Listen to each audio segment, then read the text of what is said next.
Here's the latest. Oh, God. And I heard poorly rated Morning Joe speaks badly of me. Don't watch anymore. Then how come low IQ crazy Mika along with Psycho Joe came to Mar-a-Lago 3 nights in a row around New Year's Eve, insisted on joining me. She was bleeding badly from a facelift, so I said no. Wow. Oy, oy, oy. This is from Trump. So with healthcare and Russia and a travel ban, this is what the guy who's supposed to be running the country is tweeting about? This is what he's tweeting about? Aren't you beaming with national pride?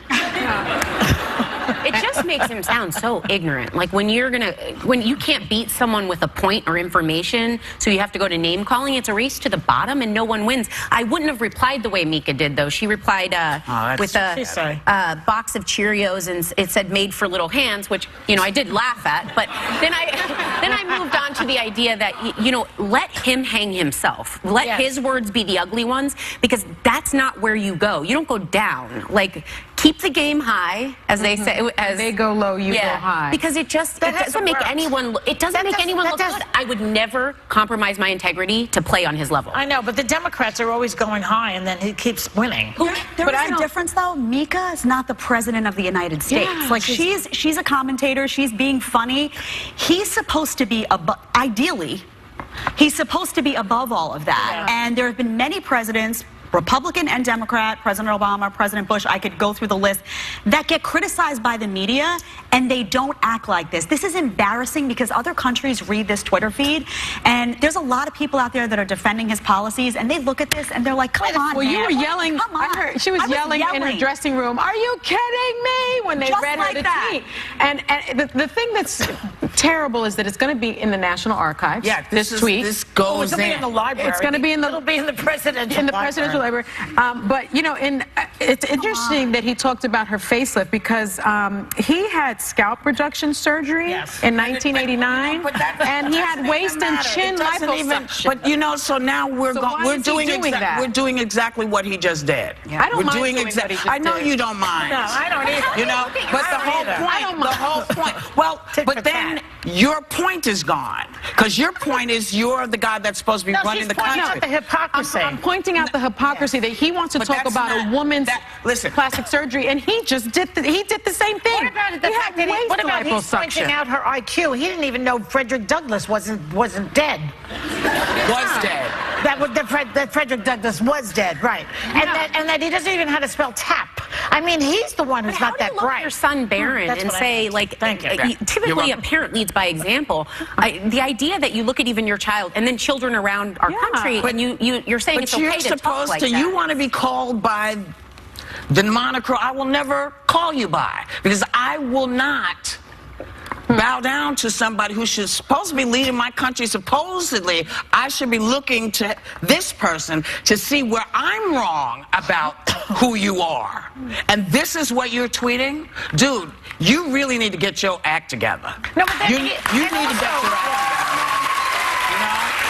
He also talks about, you know, how the press, they're like, what's her name, Sanders, the Sanders Huckabee woman. Oh, Huckabee. She's carrying on about how the press is constantly on him. Well, this is the reason. He gives material on a daily basis to talk about.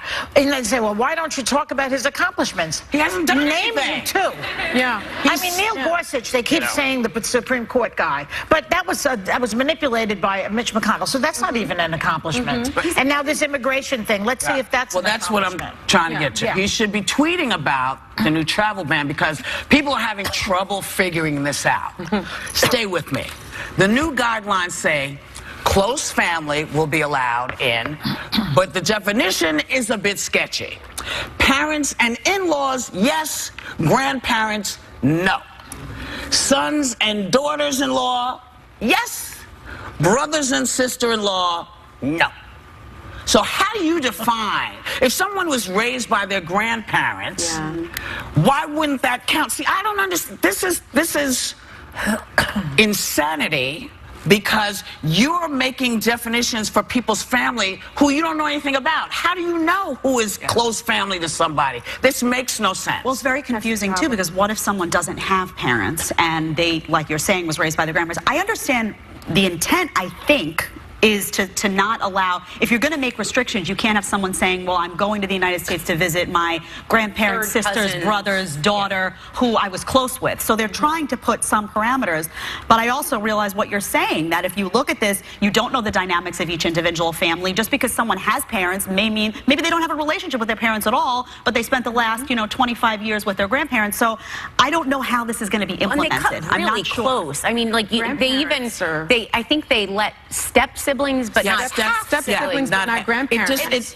It doesn't make any sense, because no one knows who is in your family. No one knows what makes your family. What's terrible is this is a U.S.-based regulation, right, or definition. And in the United States, I mean, 7% of children under the age of 18 live with their grandparents, were raised by their grandparents. I was helped raised by my grandparents. And so for this to be coming from the United States, when I have parents, but for this to be coming from the United States, which is, how we live here, I'm very surprised that they would Can I say a word about Canada? Because Canada does something completely different. First of all, they have twice the number of immigrants than we have. And since the 60s, the immigrants in Canada have been let in based on economic grounds. They've been evaluated on age, education, job skills, and their potential contributions to the national workforce, as opposed to race, religion, or ethnicity. As a result of that, half arrive with a college degree.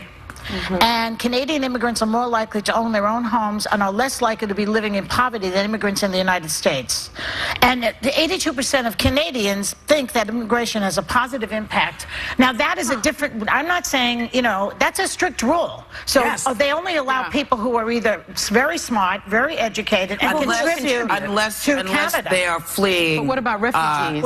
They have that also. They have different rules for it, but it's better done. See, I hear what you're saying, but if we tried to implement something like that, I guarantee you would have people coming out and saying that's discriminatory. You're only taking the best and the brightest. You're not taking people that have education. So I think what we're trying to do. I'm just saying that this is working for Canada. Yeah, right. But I don't know that would be supported here. If you're coming from a country that doesn't allow women to get educated, right? It becomes a little dicey.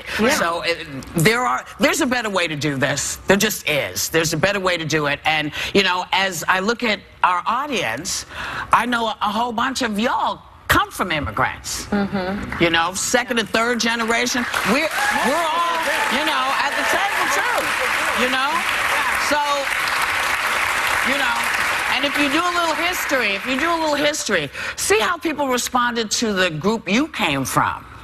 It's gonna shock you when you see they didn't want anybody here. They didn't know. They kept saying, if you're Irish, you can't come in. If you're Italian, you can't come in. If you're Greek, you can't come in. Nobody could come in except the people who were here, and the people who were here, they only wanted them over there. Well, and they were kicking them off their homeland. Well, unless they needed you to do a job, then the Chinese built the railroads, for example. Yeah, but they put them out as soon as they were done. It's a whole thing. We'll be right back with more Hot Topics.